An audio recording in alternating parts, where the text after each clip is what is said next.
नमस्कार मित्रांनो, मी तुकाराम सुरनर जी आर आणि योजना या यूट्यूब चॅनलमध्ये आपल्या सर्वांचं स्वागत आहे. आपण ई केवायसी कशा पद्धतीने करायची, काय चुका करायच्या नाही, फक्त तुमची 2 मिनिटांमध्ये ई केवायसी होऊ शकते. तुम्ही जर पोर्टल ओपन केलात, ओपन जो होत नसेल, तुम्हाला एरर दाखवत असेल, तर त्या ठिकाणी तुम्हाला आपण या व्हिडिओच्या डिस्क्रिप्शन बॉक्समध्ये जी लिंक देत आहोत त्या लिंकवरती क्लिक करा. क्लिक करून डायरेक्टली तुम्ही त्या पेजवरती जाल आणि तिथं तुमची ई केवायसी करून घ्या. काहीही अवघड नाही, अवघ्या 2 मिनिटांमध्ये तुमची ई केवायसी होऊ शकते. दिवसा होत नसेल तर सायंकाळी, रात्रीच्या काळी किंवा रात्री तुम्हाला जेव्हा वेळ मिळेल त्या पद्धतीने किंवा सकाळी सकाळी पहाटे लवकर ई केवायसी तुम्हाला करून घ्यायची आहे. काही अडचण येत नाही. करताना फक्त शांत डोकं ठेवून करून घ्या. शेवटचे जी क्वेश्चन आहेत, तुम्हाला तुमच्या घरामध्ये कोणी निवृत्तीवेतन वगैरे घेत नाहीत ना, तर होय करायचं आहे तिथं. परत तुमच्या घरात एकच विवाहित आणि एकच अविवाहित लाभ घेते ना, तिथे सुद्धा होयच करायचं आहे. चुका करू नका. वडिलांचा आधार नंबर तुम्हाला केव्हा टाकायचा आहे. जर एखाद्या अविवाहित मुलीची तुम्ही केवायसी करत असाल तर पूर्वी अविवाहित मुलीचा आधार नंबर टाकून ओटीपी घ्यायचा आहे, नंतर तिच्या वडिलांचा घ्यायचा आहे. आणि जर तुम्ही विवाहित महिलेचा जर घेत असाल तर पहिलं विवाहित महिलेचा आधार ओटीपी घ्यायचा, त्यानंतर मग तिच्या मिस्टरांचा म्हणजे पतीचा तुम्हाला आधार नंबर टाकून त्यांचा ओटीपी वगैरे घ्यायचा आहे.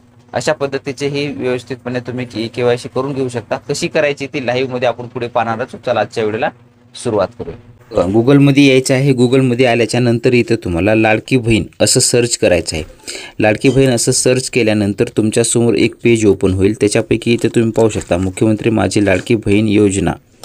हे आल्याच्या नंतर इथं तुम्हाला लाडकी बहीण .महाराष्ट्र.gov.in असंच दिसलं पाहिजे. असं जर त्यावरती येत नसेल तर ॲडव्हान्स करून मी तुम्हाला जर लिंक ओपन होत नसेल तर आपण या व्हिडिओच्या डिस्क्रिप्शन बॉक्समध्ये लिंक दिलेली आहे. डायरेक्टली तुम्ही त्या लिंकवर जावा, त्या लिंकवर क्लिक करा. असं तुमच्यासमोर पेज ओपन होईल. त्यानंतर मग इथं मुख्यमंत्री माझी लाडकी बहीण योजना लाभार्थी ई केवायसी प्रक्रिया पूर्ण करण्यासाठी येथे क्लिकवर क्लिक करा.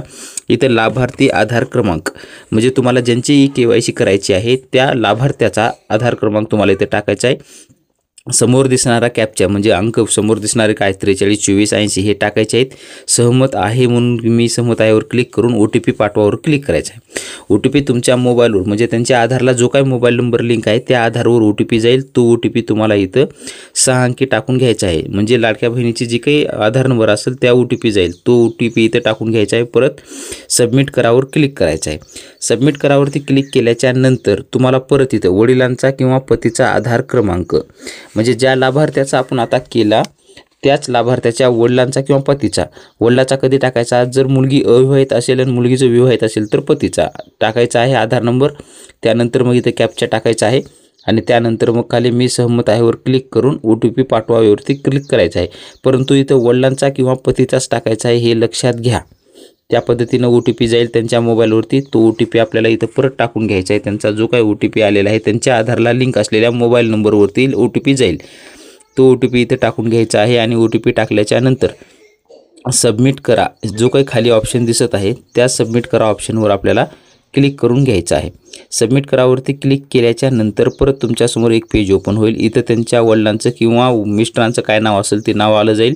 त्यानंतर जात प्रवर्ग इथं तुम्हाला निवडायचं आहे. तुमची SC ST इथं OBC NTA NTB NTC NTD भजक असं असतात मराठीमध्ये. तुमच्या पद्धतीनं जी आहे ती तुम्हाला सिलेक्ट करून घ्यायची आहे. त्यानंतर माझ्या कुटुंबातील सदस्य नियम कर्मचारी म्हणून कोणतंही काम करत नाहीत किंवा सेवानिवृत्ती घेत नाहीत म्हणून ह्याला होय करायचं आहे. नाहीत म्हणजे होय.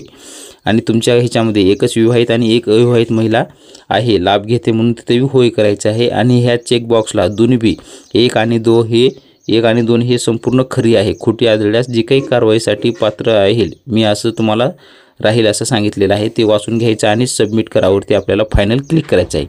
यावरती क्लिक केल्याच्या नंतर तुमचं सक्सेस आलं. तुमची ई केवायसी पडताळणी यशस्वीरित्या पूर्ण झाली आहे असं सांगण्यात आलेलं आहे. तर अशा पद्धतीने तुमची जी काही ई केवायसी आहे ती कंप्लीट एकदम सोप्या पद्धतीने करून घ्यायची आहे. स्टेप बाय स्टेप आपण संपूर्ण सांगितलेलं आहे. काही जरी अडचणी येत असतील तरी नक्की कमेंट करा किंवा याच आपल्या जे काही चॅनल असेल त्या चॅनलच्या डिस्क्रिप्शन बॉक्समध्ये आपला व्हॉट्सअपचा ग्रुप आहे त्याच्यावरून तुम्ही डायरेक्टली मला मेसेजसुद्धा करू शकता. तुम्हाला त्याचं नक्की सोल्युशन सांगितलं जाईल. व्हिडिओ जो आवडत असेल तर तुमच्या मित्रपरिवारांना किंवा तुमच्या आई असेल, बहीण असेल, ताई असेल कुणालाही शेअर करा जेणेकरून हा व्हिडिओ बघून त्या घरी बसल्या केवायसी तुमची करू शकतील. भेटूया नवीन माहितीसह नवीन व्हिडिओमध्ये. धन्यवाद.